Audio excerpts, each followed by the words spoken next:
हिफाजती जमानत के केस की समाअत 26 अक्टूबर तक मुलतवी कर दी गई है। अपील की दरख्वास्तों पर नैब को नोटिस भी जारी कर दिया गया है। अदालत ने केस की समाअत जुमेरात तक के लिए मुलतवी कर दी है। अदालत ने नवाज शरीफ की हिफाजती जमानत में जुमेरात तक तौसी कर दी है। साबिक वज़ीर आज़म नवाज शरीफ की दरख्वास्त जमानत पर इस्लामाबाद हाई कोर्ट में ये समाअत जारी थी और 2 रुकनी बेंच जो है वो समाअत कर रहा था। अदालत ने इस्तफसार किया कि नवाज शरीफ की जमानत में तौसी पर कोई एतराज़ है। नैब वकील ने जवाब दिया कि हमें कोई एतराज़ नहीं है और ये समाअत अब 26 अक्टूबर तक मुलतवी कर दी गई है। और इससे पहले जब इस्लामाबाद हाई कोर्ट में नवाज शरीफ पहुंचे थे तो उनके वकला की पूरी टीम उनके साथ मौजूद थी। दलाइल और जारी थे और जब समाअत शुरू हुई और बहुत से सवालात जो हैं वो अदालत की जानिब से वकला की जानिब किए भी गए थे और वकला ने दलाइल अपने मुकम्मल किए। अब ये जो समाअत है वो 26 अक्टूबर तक मुलतवी कर दी गई है और अपील की दरख्वास्तों पर नैब को नोटिस भी इस हवाले से जारी कर दिए गए हैं, जिस पर अदालत ने इस्तफसार किया कि नवाज शरीफ की ज़मानत में तौसी पर कोई एतराज़ तो नहीं है, जिस पर नैब वकील ने उनको जवाब दिया कि हमें इस पर कोई एतराज़ नहीं है। नैब प्रोसिक्यूटर्स जो है वो कमरा अदालत में मौजूद थे। सिक्योरिटी के सख्त इंतजाम भी किए गए थे और नवाज शरीफ के वहाँ पे पहुँचने से पहले बम डिस्पोजल स्क्वाड ने कमरा अदालत को क्लियर भी करार दिया था। अदरीस अब्बासी हमारे साथ हमारे नुमाइंदे मौजूद हैं। अदरीस, अब केस की समाअत 26 अक्टूबर तक मुलतवी कर दी गई है। जी देखें, जो एवन फील्ड रेफरेंस और अल अज़ीज़िया रेफरेंस में जो नवाज शरीफ की दरख्वास्त बहालों की जो अपीलों की समाअत थी वो 26 अक्टूबर तक जो है वो मुलतवी कर दी गई है और नवाज शरीफ की हिफाजती जमानत में 26 अक्टूबर तक तौसील की गई है और नवाज शरीफ जो है वो इस्लामाबाद हाई कोर्ट से रवाना हो चुके हैं। नैब से कहा गया कि हमें नवाज शरीफ की गिरफ्तारी की कोई ज़रूरत जो है वो नहीं है और उसके बाद जो है वो उनकी अपीलें जो है वो बहाल कर दी गई हैं और अब उनकी जो हिफाजती जमानत थी उसमें जुमेरात तक जो है वो तौसील की गई है। हिफाजती ज़मानत में जुमेरात तक तौसी की गई है और अदरीस, क्या अब कमरा अदालत से नवाज शरीफ निकल चुके हैं?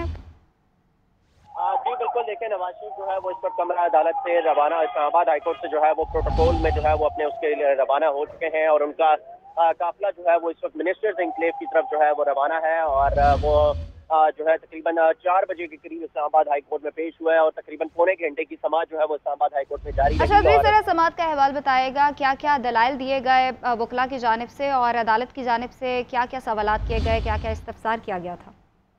जी देखें कि जब समाअत का आगाज हुआ तो चीफ जस्टिस ने कहा कि चूंकि आज बहाली की समाअत है तो इस पर सबसे पहले हमने नैब को नोटिस जारी कर रहे हैं और उनसे उनका मौक़िफ़ लेना है। लेकिन प्रोसिक्यूटर जनरल जो नैब थे वो आज चूंकि अदालत में पेश थे और उन्होंने अदालत को बताया कि हमें जो है वो नवाज शरीफ की जो है वो गिरफ्तारी की कोई ऐसा जरूरत जो है वो नहीं है। हमें कोई एतराज़ नहीं है कि अगर इनकी हिफाजती जमानत में जो है वो तौसी कर दी जाए और जिस पर अदालत ने ये बार बार ये सवाल किया था कि अगर कोई इस तरह का बताएं कि आपको अगर तौसी की जाए तो इस पर कोई एतराज़, इस पर उन्होंने कहा कि हमें कोई एतराज़ जो है वो नहीं है। और उसके अलावा जस्टिस मियां गुल हसन औरंगजेब ने जो है वो बड़े अहम रिमार्क दिए और उन्होंने कहा कि हम चेयरमैन नैब से भी पूछ लेते हैं कि आप पब्लिक टाइम क्यों ज़ाया कर रहे हैं। अगर मुखालफत, चीफ जस्टिस ने कहा कि अगर मुखालफत नहीं करती तो नैब रेफरेंस वापस ही क्यों नहीं जो है वो ले लेती। आजम नज़ीर तारण ने जो है वो इस वक्त इस दौरान जो है बड़े हमारे साथ मौजूद रहेगा। ब्यूरो चीफ इस्लामाबाद मियां शाहिद ने भी हमें ज्वाइन किया है। मियां शाहिद, अब 26 अक्टूबर तक जो है ये मुलतवी हो गई है समाअत, आपके पास इस हवाले से क्या डिटेल्स हैं?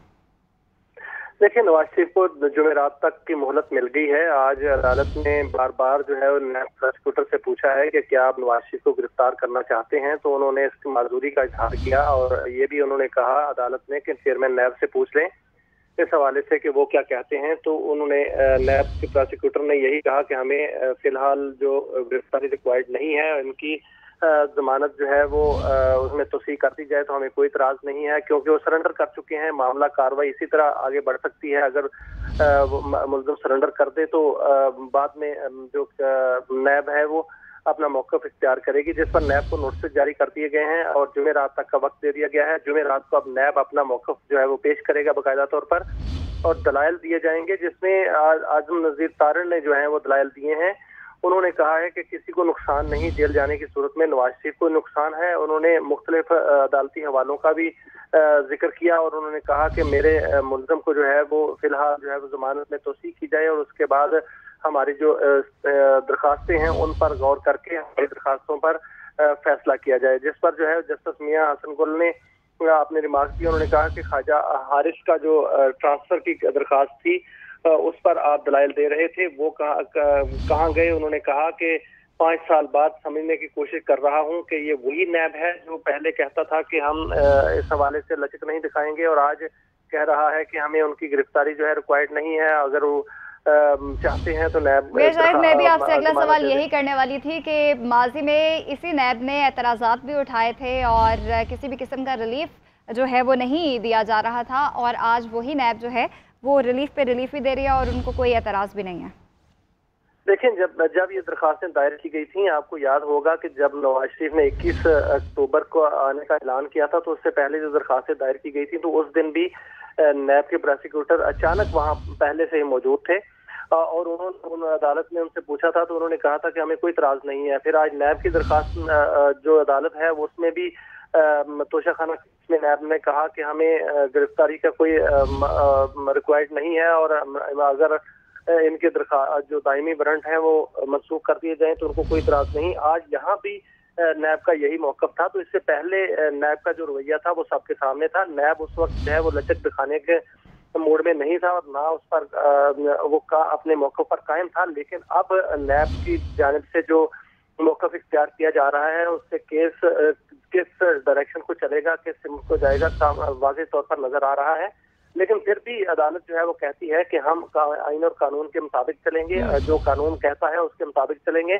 और आज अदालत में जो है वो सख्त रिमार्क्स भी जज साहबान की जानिब से आए हैं। उन्होंने कहा है कि ये मामूली केस नहीं है, ये गैर मामूली केस है। और इस हवाले से जिस तरह उन्होंने पूछा कि आप कहाँ रहे हैं, आप क्यों नहीं आए, और तो जिस पर आजम नजीर तारड़ ने जो है वो आगे दलाइल दिए हैं और अदालत ने कहा है कि आपको जस्टिफाई करना पड़ेगा, तो अदालत को मुतमिन करना पड़ेगा, वरना जो है अदालत जो है वो अपना फैसला करेगी। तो ये मामला जो है वो आज सबके सामने थे और अदालत जो है वो कहती है कि हम अपने कानून और ज़ाब्ते के मुताबिक चलेंगे, लेकिन जो नैब है वो ज़ाब्ते से हटती हुई नजर आ रही है। अच्छा मियां शाहिद, इससे पहले जो निगरान पंजाब हुकूमत है अल अजीज़िया रेफरेंस में उन्होंने नवाज शरीफ की सजा को मुअत्तल भी कर दिया है क्रिमिनल प्रोसीजर कोड के सेक्शन 401 के तहत। बिल्कुल कर दिया है, और ये कहा जा रहा है और आईनी माहिरीन और कानूनी माहिरीन कहते हैं कि पंजाब हुकूमत को ये इख्तियार है कि वो सजा मुअत्तल कर सकती है, लेकिन सजा खत्म नहीं कर सकती। सजा खत्म होना एक और बात है, मुअत्तल होना और बात है। मुअत्तल होने से जो जिसको सजा याफ्ता होता है वो गिरफ्तारी से बच जाता है, लेकिन क्या वो बरी कर दिए गए हैं? नहीं, ऐसा नहीं है। तो वो तो अदालत से ही होगा। अदालत जो है वो केस सुनेगी और नैब का मौकफ जानेगी, और सिर्फ मौकफ नहीं जानेगी, नैब को ये भी बताना पड़ेगा कि इस वक्त तो वो मौकफ क्यों बदल रहे हैं। पहले जो उनको सजा दी गई है तो वो तो नैब ने पूरा केस बिल्ड किया था, और उससे पहले GIT की रिपोर्ट है। तो बहुत से मराहल से गुजर कर जो है वो अगर बहाली और उसके बरियत की तरफ जाना है तो फिर जाना है, वरना मुअत्तली जो है वो तो पंजाब हुकूमत कर चुकी है उनकी सजा की। तो वो तो मसला नहीं है। मसला जो है वो नवाज शरीफ का बरी होना है। अगर वो बरी नहीं होते तो उनकी जो नाहरी है वो कायम है, वो इलेक्शन नहीं लड़ सकते। अच्छा, और मियां शाहिद, अपने नाजरीन के लिए ये दोनों जो रेफरेंसेस थे एवन फील्ड का, अजीज़िया का, उस पर ये सज़ा के खिलाफ अपीलों पे जो दरख्वास्त दी गई थी नून लीग की जानिब से, उनमें मौक़िफ़ क्या इख्तियार किया गया था, काइंडली ज़रा वो बताइएगा।